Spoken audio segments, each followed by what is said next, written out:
Jadi ketika dulu itu saya pernah mengalami yang namanya sexual abusement. Dan saat itu karena saya melihat ada pasangan orang muda, perempuan dan laki-laki, mereka berciuman dengan mesra dan saling meraba. Tetapi si perempuan masih agak takut untuk berbuat dosa, kan dia bilang seperti itu. Nah, ini rangkaian peristiwa dari si perempuan yang tega membuang anak bayinya itu di sebuah selokan yang besar, yang kering, yang tidak diairi air. Jadi mungkin dia bersama dengan laki-laki itu. Nah, ketika saya ada di sana dan menyaksikan apa yang mereka lakukan, tiba-tiba kaget, mereka berdua kaget.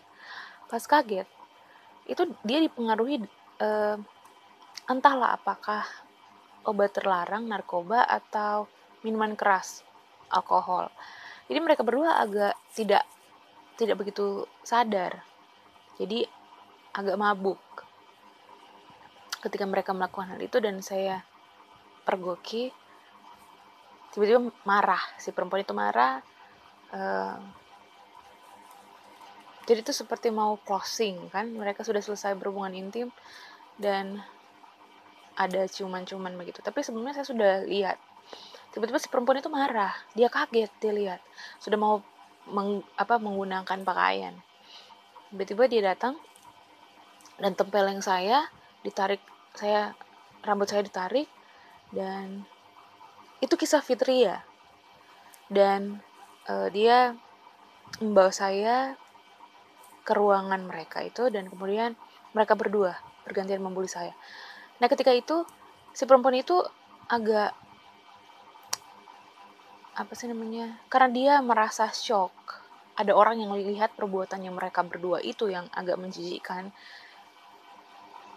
Jadi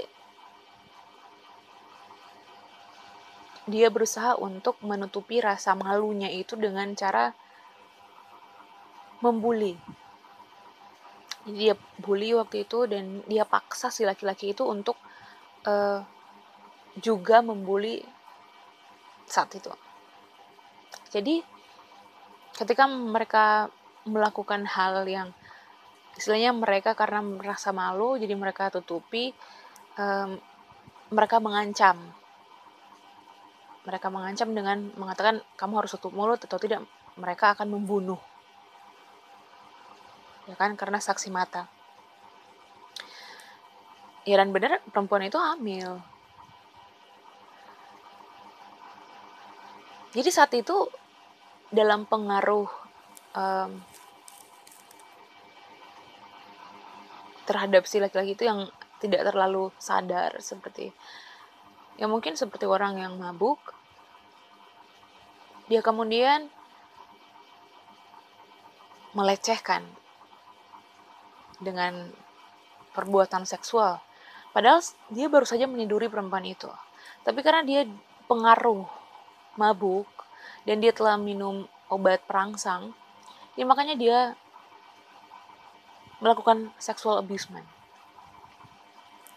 Di saat dia melakukan sexual abusement itu, saya sebagai korban merasa, nah karena si perempuan itu bilang bahwa dia virgin di orang-orang, yang dia cuma ngekos kan waktu itu, dia ngekos ada di sebuah tempat yang di kompleks itu saya lumayan tahu tempat bermain waktu itu. Jadi dia ngekos di situ, dan saya pergoki karena di situ tempat bermain kami. Cuma karena ada suara-suara aneh, jadi pergi ke situ kan, ke rumah itu. Jadi di situ ada rumah, halamannya luas, di situ ada rumah panggung, ada pohon, ada beberapa pohon, mungkin ada sekitar 2 atau 3 pohon besar, pohon mangga dan pohon alpukat kalau nggak salah. Di situ ada rumah panggung di situ, dan karena kedengaran di situ keadaan lagi sunyi kan, kok terdengar suara yang aneh karena di situ lagi bermain-main di daerah situ, yang ternyata di situ adalah tempat kos. Ada suara-suara aneh. ngintip lah kan, ngintip. Pas ngintip, wah ternyata ada sepasang anak muda yang lagi bermesraan, lagi bercumbu, dan lagi melakukan hubungan badan. Mungkin saya pikir mereka sudah menikah, tapi katanya itu anak kos yang maksudnya masih anak muda, belum menikah.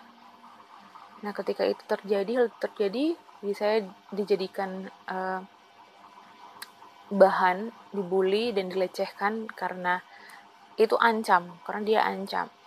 Nah, awalnya itu perempuan itu dia sering bilang, oh saya virgin, di orang-orang yang ada di sekitarnya, seperti itu. Dan dia membuat sebuah pencitraan bahwa dia bukan orang sembarangan, perempuan itu dia dari kampung. Kemudian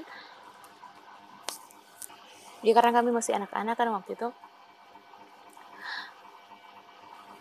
ada sebuah yang ada sebuah ejekan, suka mengejek si perempuan itu. Jadi ada beberapa dari kami yang mengejek dia dan berkata, sudah tidak virgin, apalah istilah-istilah seperti itu. Dan dia marah karena dia merasa malu, dia sering melakukan. Jadi sudah ada yang pergoki dia, teman saya sebelumnya, dan dia marah. Makanya ketika dia marah itu, dia merasa seperti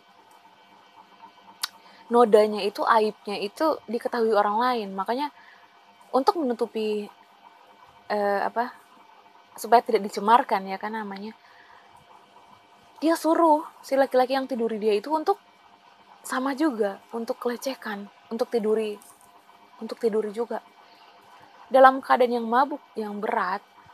Kalau nggak salah itu kami berdua, ada teman saya satu, dia bisa lari, dia bisa lawan, dia pukul, dia lawan, dan saya tidak bisa, saya jatuh. Ketika saya jatuh, saya dipaksa, dilecehkan, ditiduri seperti itu. Satu hal, ketika tubuh saya sementara digerayangi, jiwa saya menangis. Dan saya berdoa di dalam roh, in spirit. Jadi ketika saya secara tubuh sementara dilecehkan, tapi secara roh saya teriak ke surga, roh saya teriak ke Tuhan. Dan di dalam keadaan saya lagi dilecehkan itu, saya kepenuhan Roh Kudus. Kenapa? Karena di dalam roh Allah bekerja. Meskipun tubuh saya itu sedang dicemarkan, tapi roh Allah bekerja. Ya, saya kepenuhan Roh Kudus. Setelah selesai dia melakukan pelecehan itu, saya nangis. Ada dua hal. Yang pertama, saya nangis karena secara moral tubuh saya telah dilecehkan. Jiwa saya itu hancur. Tapi secara spiritual saya senang. Kenapa? Karena ada pembelaan Tuhan, roh Tuhan menguasai roh saya. Sehingga tidak mungkin kan orang kalau dia begitu nafsu, tidak mungkin. Yang bekerja itu adalah nafsu, jiwa. Tapi ketika saya mengalami hal itu, sexual abusement, tubuh saya dilecehkan. Tapi karena di dalam spirit itu saya berdoa, teriak Tuhan, itu saya dipenuhi Roh Kudus. Setelah itu terjadi dua hal itu. Terluka iya, tapi saya senang karena dibela Tuhan.